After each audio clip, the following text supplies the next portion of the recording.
Ration કાર્ડમાં KYC કરવાનું હવે ઘણી સરળ રીત થઈ ગઈ છે। નમસ્કાર મિત્રો, હું છું નયન અને આજે આ વિડિયો લાવ્યો છું રેશન કાર્ડમાં કેવાયસી કરવાનું, કારણ કે છેલ્લા મહિનાથી કેવાયસી કરવાનું રેશન કાર્ડમાં કેવાયસી હવે કમ્પલસરી થઈ ગયું છે। બધા સભ્યોનું કેવાયસી કરવું કમ્પલસરી છે।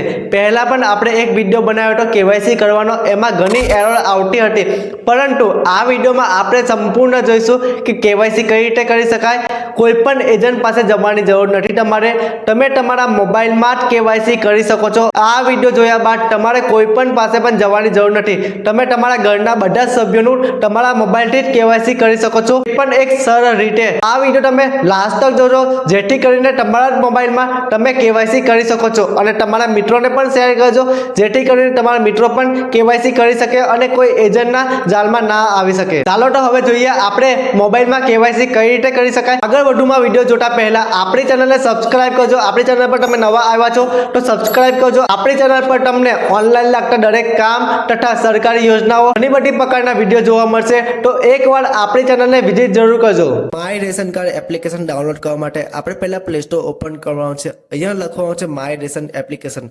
આ લખ્યા બાદ તમને પહેલી એપ્લિકેશન જોવા મળશે। આ એપ્લિકેશન ઓલરેડી મેં ડાઉનલોડ કરી છે, એટલા માટે અહીંયાથી મેં સીધી ઓપન કરીશ। તમારે પણ અહીંયાથી ડાઉનલોડ કરવાની છે। અહીંયા તમને જોવા મળશે તમારું પૂરું નામ લખવાનું છે।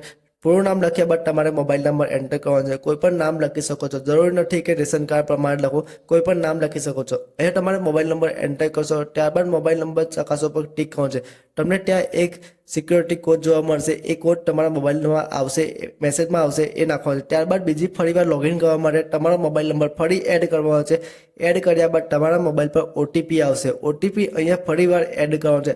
તમારે અહીંયા એટલા માટે એડ કરવાનો છે કારણ કે અહીંયા ઓટીપી દ્વારા તમે લોગિન કરી શકો છો। અહીંયા આપણા મોબાઈલ પર ઓટીપી સેન્ડ થઈ ગયો છે। હવે આપણા મોબાઈલ પર ઓટીપી આવશે, ઓટીપી આવી ગયો છે। આપણે મોબાઈલમાં ઓટીપી આવ્યા બાદ તમારો જે ઓટીપી આવે છે એ એન્ટર કરી દેવાનો છે। એન્ટર કર્યા બાદ તમને એક બીજું પેજ ઓપન જોવા મળશે, અહીંયા ક્લોઝ કરવાનું છે। ત્યારબાદ રેશન કાર્ડની બધી જ ડિટેલ અહીંયા જોવા મળશે।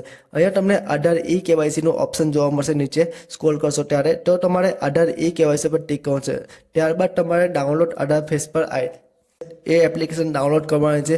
અહીંયા બધી સૂચનાઓ તમે વાંચી શકો છો, જેમ કે બધી સૂચનાઓ અહીંયા લખેલી છે, કઈ રીતે ઓટીપી મોકલવાનો છે, કઈ રીતે ફેસ સ્કેન કરવાનો છે, બધી જ સૂચનાઓ લખેલી છે। તમે આ એપ્લિકેશન ડાઉનલોડ કરશો તો તમને એ ફેસ સ્કેન કરવાની એપ્લિકેશન છે એ જોવા મળશે। મેં ઓલરેડી ડાઉનલોડ કરેલી છે આ એપ્લિકેશન છે, જોઈ શકો છો, મેં ઓલરેડી ડાઉનલોડ કરી છે। તમારે પણ ડાઉનલોડ કરવાની છે, કારણ કે આનાથી તમારો ફેસ સ્કેન કરવાનો છે। આગળ આપણે વધીશું કાર્ડની વિગતો નાખવા માટે નીચે એક ઓપ્શન છે, ત્યાં ક્લિક કરવાનું છે। એ ઓપ્શન પર ક્લિક કર્યા બાદ અહીંયા તમારે રેશન કાર્ડમાં જે નંબર છે ઉપરનો તે એન્ટર કરવાનો છે। ત્યારબાદ તમારે લોગિન કરવાનું છે। એટલું ધ્યાન રાખજો, જ્યારે પણ તમે ફર્સ્ટ ટાઈમ લોગિન કરશો તમે 4 ડિજિટનો એક પિન બનાવવાનો રહેશે। એ પિન બનાવ્યા બાદ આ એપ્લિકેશન ઓપન થશે અને આવું ઇન્ટરફેસ આવશે, તો પિન જરૂરથી બનાવજો। આપણે કેપ્ચા કોડ છે 2868 તે નાખી દેવાનું છે। ત્યારબાદ કાર્ડની વિગતો પર ક્લિક કરવાનું છે। એ સ્ટેપ પણ તમે કરશો તો જેમ જેમ સ્ટેપ આગળ વધશો તેમ બીજો આ રીતે પેજ ઓપન જોવા મળશે। મારું ઓલરેડી મેં કેવાયસી કરી દીધું છે, મારા ફાધરનું કેવાયસી બાકી છે, તો એમનું હું અહીંયા નામ સિલેક્ટ કરીશ। તમને અહીંયા જોવા મળશે ઈ કેવાયસી સભ્યો પસંદ કરો, ત્યાં ટિક કરવાનું છે અને બધા સભ્યો જોવા મળશે। જેટલા પણનું કેવાયસી થઈ ગયું છે એ સભ્યો નહીં બતાવે, જે કેવાયસી પેન્ડિંગ હશે તે બતાવશે। અહીંયા નીચે ઓપ્શન લખ્યું છે ઈ કેવાયસી કરો, ત્યાં ટિક કરવાનું છે। ત્યારબાદ સબમિટ પર ક્લિક કરવાનું છે। હવે ચેકબોક્સ પર ટિક કરવાનું છે અને ઓટીપી જનરેટ કરવાનું છે। ઓટીપી જનરેટ કરતી વખતે ધ્યાન રાખવાનું છે, આપણા આધાર કાર્ડમાં જે મોબાઈલ નંબર લિંક હશે એના પર જ ઓટીપી આવશે। આધાર કાર્ડમાં તમારો મોબાઈલ નંબર લિંક નહીં હોય તો તમારા મોબાઈલ પર ઓટીપી નહીં આવે, એટલું ધ્યાન રાખજો। તો તમારે અહીંયા ઓટીપી એન્ટર કરી દેવાનું છે। ત્યારબાદ બીજું પેજ ઓપન જોવા મળશે। અહીંયા તમારે ફેસ સ્કેન કરવાનો છે।